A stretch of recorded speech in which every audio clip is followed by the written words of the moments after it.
All right. Oh, we got to talk about Nintendo Switch, not Pro. Not Pro. Yeah. Now, People are mad. some people are mad. Some people are mad. People You are know pretty what? mad. I got a hot take. So I want you to run us through the news, Luke, and then I'm gonna hit you with a mad Okay. hot take.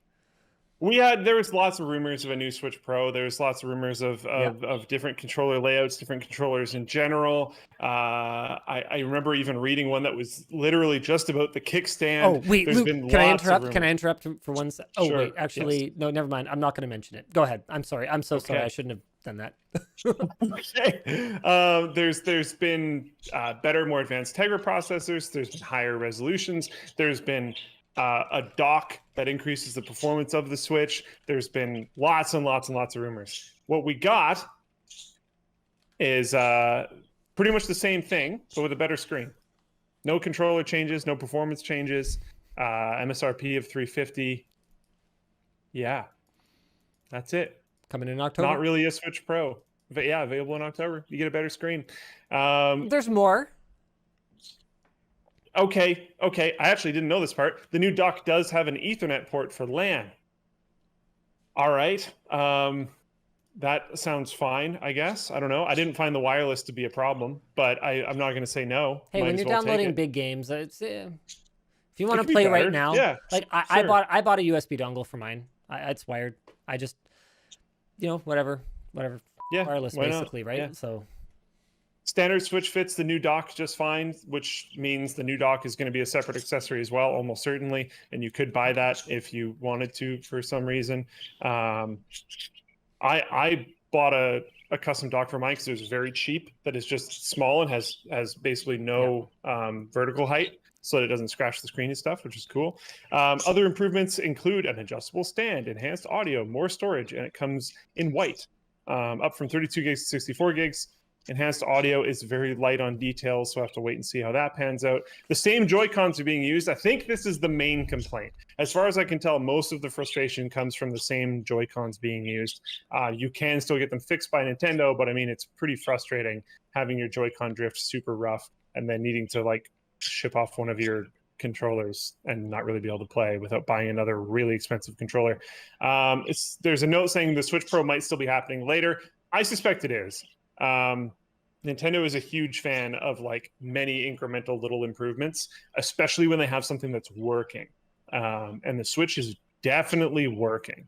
And while people have been super excited about the Switch Pro, I haven't heard a ton of people talking about like, man, I wish my Switch was like twice as powerful, bro. Or necessarily even complaining about the resolution. Like the resolution is really low. Sure. But I personally haven't heard a ton of complaints about the resolution on the Switch. Those just aren't the core complaints that I find the core audience of Nintendo users have. So it's interesting. That being said, personally, still excited for a Switch Pro, and I would love those things. But yeah, I think they are probably catering to the majority of their audience by fixing the screen, which is a very noticeable thing on the Switch, and not fixing pretty much anything else, and thus keeping their profits very high, which is something that Nintendo is an extreme fan of. But yeah, what's your take? my hot take, I love it. I'm going to buy one on launch day. Really? Yep. When I had my wisdom teeth pulled out, that was when I finally caved and bought a Switch because I knew that I was going to be stuck in bed with nothing to do for like 2 days. I had it was the bottom ones out. It was like my dentist told me like, look, you're not doing anything, dude. This is going to be pretty rough. You had to really get in there. And so I finally caved. I finally bought a Switch when I knew I was going to be stuck on my back for 2 days. I pulled it out of the box and I went, wow, this screen looks like dog shit. Even back then, it sucked. Never mind OLED. It's a bad LCD. There's a huge air gap, which is sloppy, cheap garbage, even back then. Because you guys got to remember, you could get replacement screens for like a Nexus 7 tablet, pretty nice IPS display. That's like 10 years ago. You could get them for like $20, right? Like the fact that Nintendo on this $400 Canadian console had this garbage tier screen was always completely unacceptable to me. And it's really the only problem that I've, okay, actually no, on the plane, the kickstand was a real problem for me as well. Those are the only two problems I have ever had with my Switch. I've had absolutely no Joy-Con drift, although I am pretty careful with them.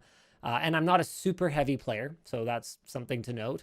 A little bit more storage is like, yeah, sure. I mean, the $50 price hike. Yeah, I mean, SD card. For more storage is not that different from what you'd get on like a phone or whatever. So you could just consider this a 64 gig Switch as far as I'm concerned. And then getting a larger OLED display is like, man, I'm on that so fast. So fast. I've seen a lot of people upset with my take, because I did post this on Twitter as a response to Anthony's tweet. I've seen a lot of people upset with me because I don't seem to care about the performance aspect of it. You know what? I don't actually. And here, okay. And I would heavily argue that the majority of Nintendo's audience does not either. And here's another kind of hot take. I consider the fact that Nintendo has maintained continuity here with the same Tegra processor.